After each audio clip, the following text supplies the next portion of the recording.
नमस्कार। 4C supreme law partners के इस नए कानूनी एपिसोड में मैं एडवोकेट डॉक्टर अजय कुमार पांडे आपका स्वागत करता हूं। जी हां, आज हम चर्चा करेंगे कि भारत का संविधान तो रूल ऑफ लॉ की बात करता है। भारत की न्याय व्यवस्था इस बेसिक प्रीमाइसेस पे बेस्ड है कि a person is innocent till he is not proven guilt। अर्थात एक व्यक्ति तब तक निर्दोष है जब तक कि अदालत के द्वारा उसको गुनाहगार साबित न कर दिया जाए। जब हम CRPC अर्थात क्रिमिनल जुडिक्शन की तरफ बढ़ते हैं तो यह चैलेंज, यह शर्त और कठोर हो जाती है। वहां पर बेसिक इंग्रेडिएंट किसी भी व्यक्ति को गुनाहगार ठहराने के लिए यह बात करती है कि साक्ष्य और जो केस के सारे सर्कमस्टांसेस हैं, जो गवाहों के बयानात हैं, जो प्रोसिक्यूशन की थ्योरी है, वो कड़ी दर कड़ी बिना किसी गैप के जुड़नी चाहिए। उसके अंदर एक आयोटा ऑफ डॉट का स्कोप नहीं है। इसीलिए आप देखते हैं कि छाबरा रेप कांड जैसे मैटर में या अनेकाएक मैटर में लोअर कोर्ट, हाई कोर्ट के फैसले को सुप्रीम कोर्ट उलट देता है और रेपिस्ट को, बलात्कारियों के आरोपी को छोड़ दिया जाता है, क्योंकि वो आयोटा ऑफ डॉट क्रिएट हो जाता है। जो क्रिमिनल जुडिशप्रेंस की बेसिक शर्त है क्रिमिनल पनिशमेंट देने की, वो यह कहती है कि वह थ्योरी इतनी सुस्पष्ट कड़ी दर कड़ी जुड़नी चाहिए कि एक लेमैन, एक आम आदमी जिसको कानून की समझ नहीं है, उसमें भी वह छेद न ढूंढ सके, लूप होल्स न ढूंढ सके। फिर ऐसी स्थिति में अगर अचानक डंडा पटकते हुए आपके घर में, आपके व्यवसाय में, आपके कॉमर्शियल इंटरप्राइज में ईडी का दखल होता है, लोकल पुलिस का दखल होता है, तो आप इसको क्या कहेंगे? और सबसे बड़ी बात है, यह दखल गैर कानूनी नहीं है, यह दखल कानूनी है। और उससे भी बड़ी बात है कि इस देश की अदालतें मौन हैं। और उससे भी गंभीर और दुखद बात है कि यह कानून आपके रहनुमा ने, जिनको आप अपने वोट से चुनकर इस देश की संसद में भेजते हैं, उन्होंने बनाया है। आपस में ये लड़ते होंगे, संसद का बहिष्कार करते होंगे। किन मुद्दों पर?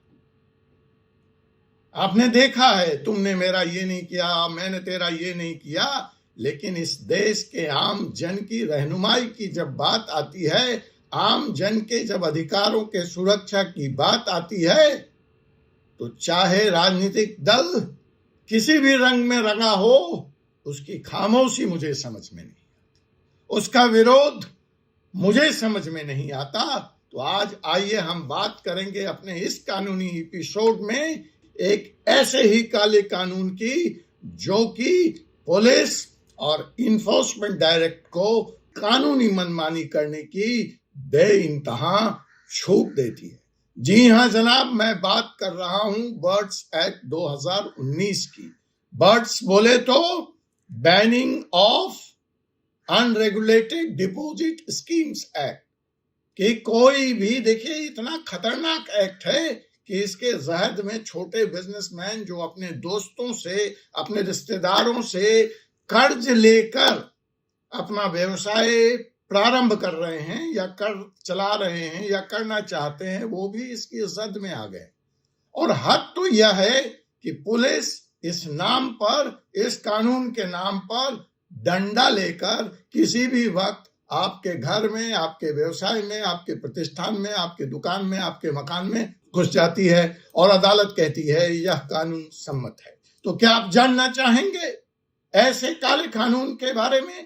तो जुड़िए आप 4C सुप्रीम लॉ के इस कानूनी एपिसोड से, और हम आपको लेकर चलते हैं इस काले कानून के काले सफर की तरफ, काले स्वेटर में। जी हाँ, मैं हूं आपका ही अपना advocate doctor Ajay Kumar Pandey, Supreme Court of India, जिनको आप प्यार के साथ साथ गालियां भी देते हैं, जिनके ऊपर आप आरोप भी लगाते हैं कि मैंने किस दल से, किस पार्टी से कितना पैसा लिया है। भाई, अगर मुझे इतने पैसे मिल ही रहे होते तो आपके लिए कानूनी जागरूकता का यह मुफ्त सर्विस या फ्री सर्विस या यूट्यूब चैनल चलाने की मुझे जरूरत नहीं होती। This is my giving back to you, this is my giving back to society. Rest, I leave it to God, and I leave you to you wise, intelligent people. Anyway, तो जनाब, आज हम इस बर्ड्स कानून, banning of unregulated deposit scheme, जिसके तहत view now पे कार्रवाई हुई, जिसके तहत और कई सारी डिपॉजिट स्कीम्स जो बाजार में चल रही है उस पर कार्रवाई हुई। देखिए, जो सही है मैं उसका विरोध नहीं कर, मैं तो कानून की बारीकियां आपको समझाने की चेष्टा कर रहा हूं कि गेहूं के साथ साथ घुन न पिस जाए, दोषी के साथ साथ निर्दोष की रक्षा हो। तो जी, बर्ड्स एक्ट 2019, इसमें पुलिस को और ईडी को अनहिंडर्ड पावर दिया गया, बेइंतहा ताकत दे दी गई। अब हम समझते हैं कि बर्ड्स एक्ट का ये प्रोविजन किस तरह से निवेशकों के अधिकारों को कुचल रहा है। देखिए, मेरा कंसर्न डिपॉजिटर्स है। I am not bothered, I am not saying don't act against promoters who are bringing such deposit scheme. My concern with innocent depositors जिनका hard earned money, अरे भाई, ऐसे ऐसे लोग जो उन्होंने बैंक से 40-40 लाख रुपए लेकर, लोन लेकर EMI दे रहे हैं, इन कंपनियों में पैसा लगा चुके हैं। गवर्नमेंट एम्प्लॉइज हैं, हाउसवाइफ हैं, स्टूडेंट्स हैं, कुछ सोचेंगे आप उसके बारे में? तो जनाब, this Birds Act was basically introduced to protect investors from the fraudulent schemes. Scheme तो बंद हुई नहीं, एक के बाद एक स्कीम्स आ रही। But today we are going to explore the provisions which are being misused, giving unchecked power to the police and the ED and leading to judicial oversights. That's my prime concern. The Birds Act 2019 was basically enacted to ban unregulated deposit schemes and protect depositors from scams like Shraddha, Pearls. इस कानून का मकसद पूंजी schemes और chit fund schemes को रोकना था और अनरेगुलेटेड डिपॉजिट स्कीम्स पे पूरी तरह से बैन लगाना था। ऑथोरिटीज को यह पावर दी गई कि ऐसे पूंजी स्कीम्स के प्रोमोटर्स के एसेट्स को फ्रीज कर दिया जाए, अटैच कर दिया जाए। लेकिन साथ ही यह भी बात की गई थी कि जो डिपॉजिटर्स हैं उनका पैसा विलंब वापस हो कॉम्पिटेंट अथॉरिटी के द्वारा। लेकिन वो तो हुआ नहीं, पहले 2 हो गए। तो इस तरह से कानून का पूरे कॉन्टेक्स्ट में अगर पालन नहीं होगा तो उसका जिम्मेदार कौन है? अब देखिए, इसमें क्या होता है। जो बर्ड्स एक्ट की धारा 7, जिसके बारे में आज मैं विशेष रूप से, जिसके बारे में ही आज सिर्फ बात करने आया हूं, वो ईडी को और पुलिस को, लोकल पुलिस को बिना वारंट, समझिए मेरी बात को, बिना कारण बताए, बिना नोटिस जारी किए, बिना आपसे पूछे, नेचुरल जस्टिस भी कहता है कि मुझे मेरी सफाई का मौका मिलना चाहिए। लेकिन जो सेक्शन 7 है बर्ड्स एक्ट की, वह बिना वारंट ईडी और पुलिस को, लोकल पुलिस को भी छापेमारी, जब्ती और गिरफ्तारी तीनों का पावर दे देता है। अब सोचिए यह प्रावधान कितना खतरनाक है। This act empowers the local police as well as ED to arrest you, to attach your property and to raid your premises without any warrant. So, first problem is judicial oversight. So any officers with the vested interest or mere on the basis of suspicion, means there is no proof yet, he can, without any warrant from court, arrest you, attach your property, and raid your premises. So now what is happening, or what will happen? Happening is a small business and individuals are often targeted under the grab of this act, even without evidence of wrongdoing. So even a real estate premises, a real estate businessman, offices can be raided that you are collecting money. A real estate agent office can be raided. He could be arrested. Anything could happen here. And then it's also the violation of the privacy. At the one act, we are talking, so much talk is going on in the air about the Privacy Act, about the Data Act. We are even talking of the protection of data, information.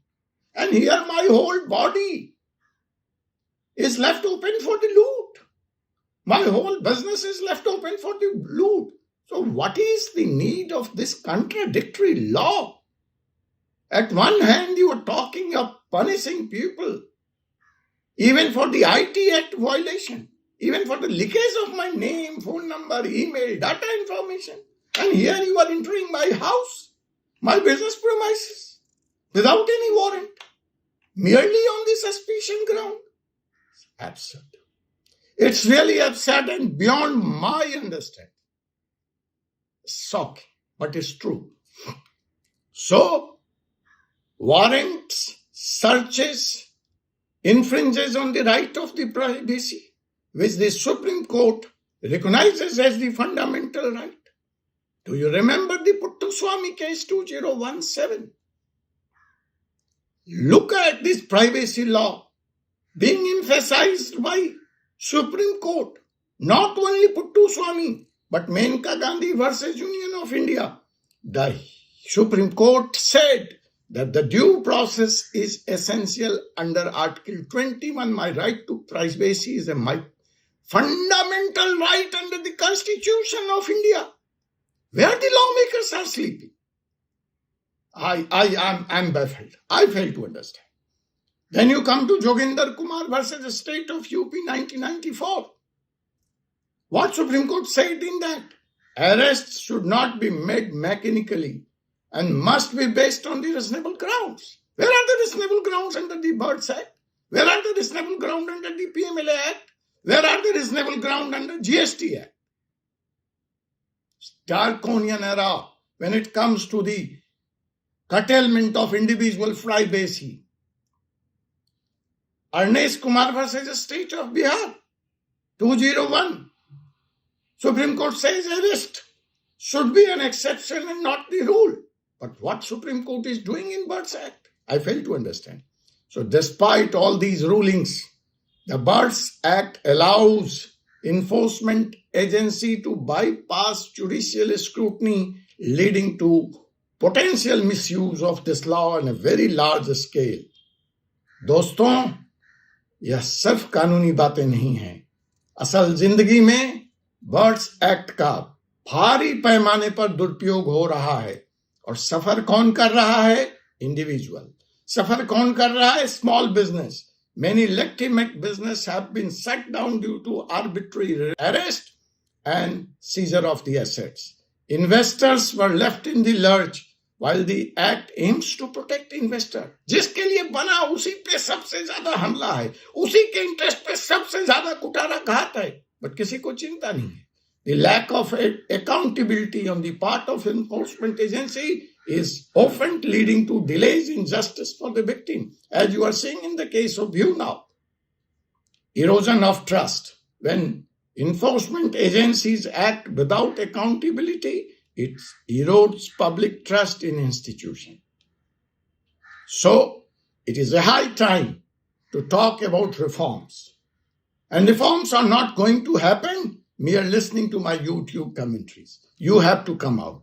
You have to create force. You have to become a force. You have to force your legislator, your MPs, your MLAs, your lawmakers. So, जो जरूरत है, जो होना चाहिए, वह है there is a need for effective balance between the enforcement and with the protection of civil liberties. I'm not saying you allow the culprits to go scot-free, but in the name of punishing and catching culprits, you can't play with the life and liberty of the individuals, with the deposit, with their hard-earned money. So there is a need for a balance. So, according to me, according to legal luminaries to whom I talked about this act, they say, what are the requirements? First, amend this law. Introduce the provisions of mandatory judicial warrants. अरे कुछ तो control कीजिए. Searches, seizures and arrests should require prior judicial approval. वैसे वो भी mechanical होता है, वो एक अलग कहानी है, छोड़िए उसको. लेकिन कुछ तो आप लाइए. गाड़ी में ब्रेक है, इसके बाद भी एक्सीडेंट होता है, लेकिन हम ब्रेक तो लेके चलते हैं ना गाड़ी में, हेलमेट पहनते हैं, इसके बाद भी एक्सीडेंट होता है, मौतें होती हैं. That doesn't mean you do away with the helmets and the brakes in the car or the seat belts. Safety knots तो आपको रखना ही पड़ेगा. And then the country needs safeguard against misuse. Clear guidelines should be established to prevent arbitrary action by the authorities, and there should be a accountability mechanism. Enforcement agencies should be held accountable for misuse of such powers, and they should be also brought to the book. If it is a rule of law and everybody is equal before the rule of the law, then in the name of wearing uniform or enjoying government power, you have been given power to serve the people. You have not been given power to punish us. So, if it is found that the power has been misused, they should be brought to book even after retirement. The personal accountability of the officer should be fixed. The financial punishment should be deducted from the salary of the officers, not from the department. I will bring in another episode that how a fight of common man, though it took several years, 40 years, the stories from Gujarat, where a then SP of the town and a police inspector, who later became the DGP of the Gujarat and retired as the DGP, has been punished and sent to jail. But it took 40 years. The person who suffered is no more. It is his son who continued with the case. So that is the need of the hour. दोस्तों, अगर आप चाहते हैं कि birds act निवेशकों की सुरक्षा करे और उनके अधिकारों को कुचला ना करे, तो इन सुधारों के लिए आवाज उठाना, इन सुधारों को लागू कराना जरूरी है. अगर आप इस यात्रा में हमारे साथ शामिल होना चाहते हैं तो मैसेज करें मुझे, रीच आउट करें, कमेंट करें, इस वीडियो को शेयर करें. और अगर हाँ, इस वीडियो को सुन रहे आपके जानने पहचानने में कोई भी व्यक्ति इस बर्ड्स एक्ट के दुरुपयोग से प्रभावित हुआ है तो हमसे जुड़ें. हम आपकी यथासंभव मदद करने का प्रयास करेंगे, शिकायत दर्ज कराने में आपकी मदद देंगे और आपको कानूनी सलाह भी देंगे. आप हमसे जुड़ने के लिए कनेक्ट अस जो डिस्क्रिप्शन है, जो वीडियो में बटन है, उस पर प्रेस कीजिए. हमारे वेबसाइट का भी लिंक है, वेबसाइट के जरिए भी आप हमसे जुड़ सकते हैं. जस्टिस याद रखिए, justice begins when you raise your voice. इस वीडियो को शेयर करें ताकि और भी लोग अपने अधिकारों के बारे में जान सकें. और हाँ, हमारे चैनल को सब्सक्राइब करना ना भूलें. Thank you for watching and we shall see you in the next episode. तब तक के लिए मुझे एडवोकेट डॉक्टर जय कुमार पांडे को अनुमति दीजिए. जय हिंद, जय भारत.